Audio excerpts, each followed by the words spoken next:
Welcome to Aaron Mahnke's Cabinet of Curiosities, a production of iHeartRadio and Grim and Mild. Our world is full of the unexplainable. And if history is an open book, all of these amazing tales are right there on display, just waiting for us to explore.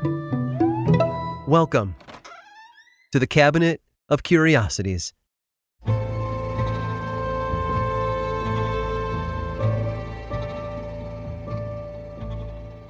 Anyone who has waited tables or cooked in a restaurant has dreamed of it. The chance to get back at an unruly customer, the kind who sends their plate back because their green beans weren't hot enough, or their burger was a little well done. Or if you're Chef George Speck, because the French fries you made were too thick. Speck, born in 1824, grew up with his sister Caroline Wicks in upstate New York. He'd made a name for himself by working at two restaurants in Saratoga County, Carrie Moon's Lake House on Saratoga Lake and the Sans Souci Hotel in nearby Boston Spa. Speck had come to know his regular customers at Moon's, especially one Cornelius Vanderbilt III.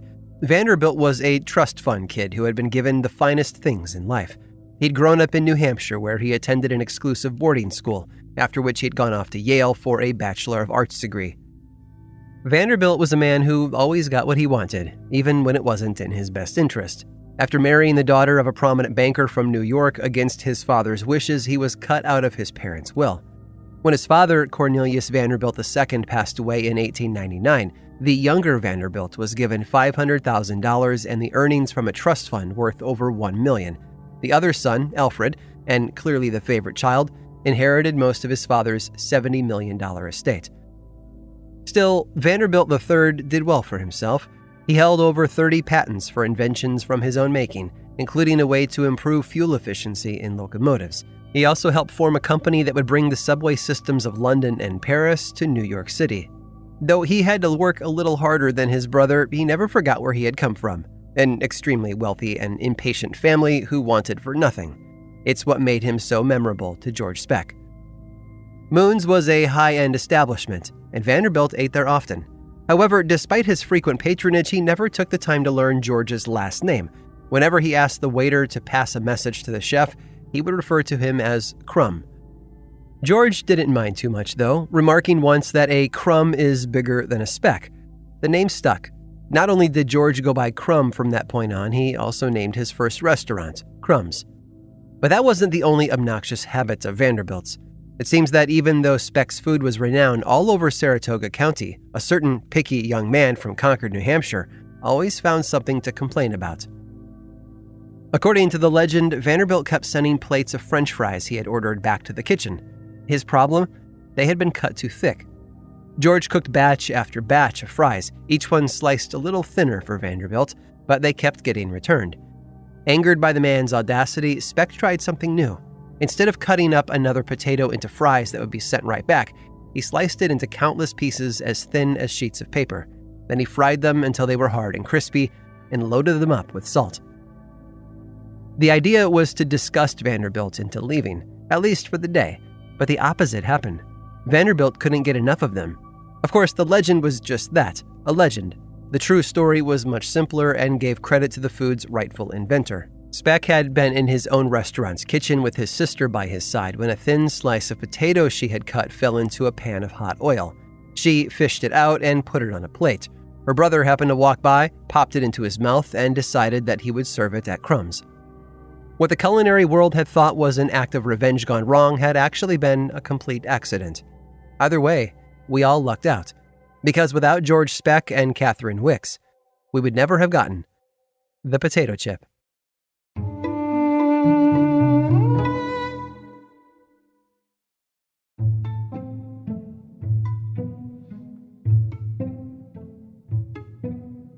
At some point in everyone's life, they have someone to look up to.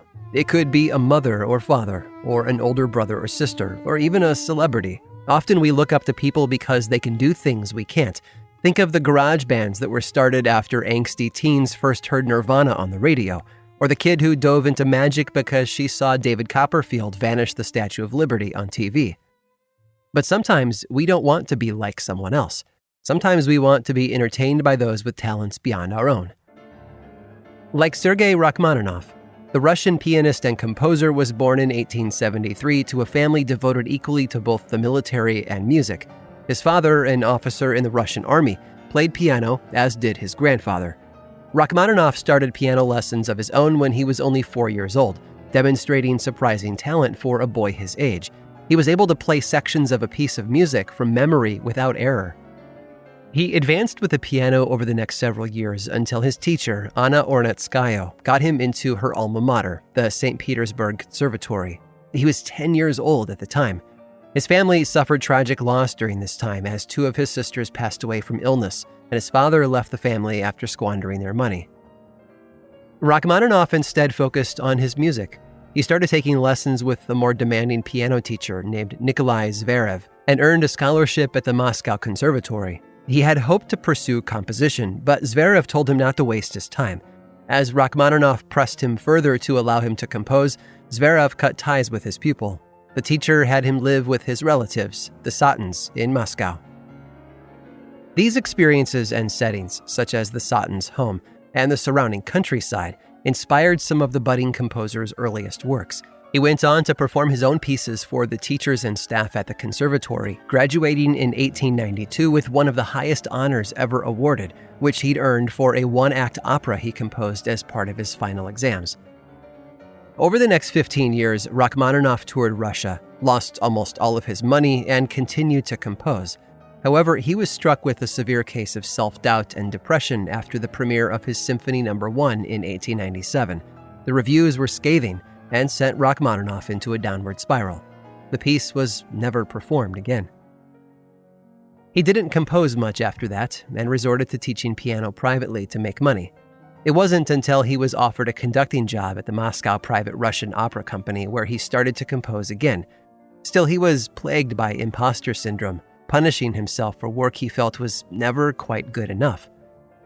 It didn't help that many of his peers and contemporaries, composers he had looked up to and learned from, also began to pass away at the dawn of the 20th century. Rachmaninoff's life was one of pain, but not entirely. He continued to conduct, compose, perform, and he even started a family. The composer eventually immigrated to the United States, hoping to provide a better life for his wife and children, far from the war and violence that had been ravaging his home country. He performed concerts all over the U.S. and toured Europe before signing with Victor Talking Machine Company as a classical recording artist. Rachmaninoff settled into life in America surprisingly well, a feat made easier thanks to men like Benjamin Kubelski. Kubelski was a violinist who hailed from Chicago. He hadn't been born into a life of comfort as Rachmaninoff had, but he did have some love of music. It's what carried him through school and into a life of entertainment. However, instead of a grand concert hall like Rachmaninoff was used to performing in, the young Kubelski cut his teeth on vaudeville stages for $7.50 a week. His talent with the violin also earned him admiration from up-and-coming performers such as the Marx Brothers. He played vaudeville for quite some time as he worked his way up to a career in radio in the 1930s. He'd always been a capable violinist, and that talent had earned Kubelski guest spots on popular radio programs such as one hosted by Ed Sullivan. He became a hit and counted among his fans one Sergei Rachmaninoff, who found himself in tears every time the man played. Tears of laughter, that is. You see, Kubelski realized early on that he got way more laughs if he played his violin badly, on purpose. He'd built his career on it, and Rachmaninoff couldn't help but cry with laughter every time he listened to his act on the radio. Except he wasn't Benjamin Kubelski back then. He hadn't been for a very long time, not since he had changed his name during his vaudeville days. Audiences everywhere, including Rachmaninoff, had become devout fans of radio and TV star Jack Benny. I hope you've enjoyed today's guided tour of the Cabinet of Curiosities. Subscribe for free on Apple Podcasts or learn more about the show by visiting curiositiespodcast.com. This show was created by me, Aaron Mahnke, in partnership with How Stuff Works. I make another award-winning show called Lore, which is a podcast, book series, and television show, and you can learn all about it over at theworldoflore.com. And until next time, stay curious.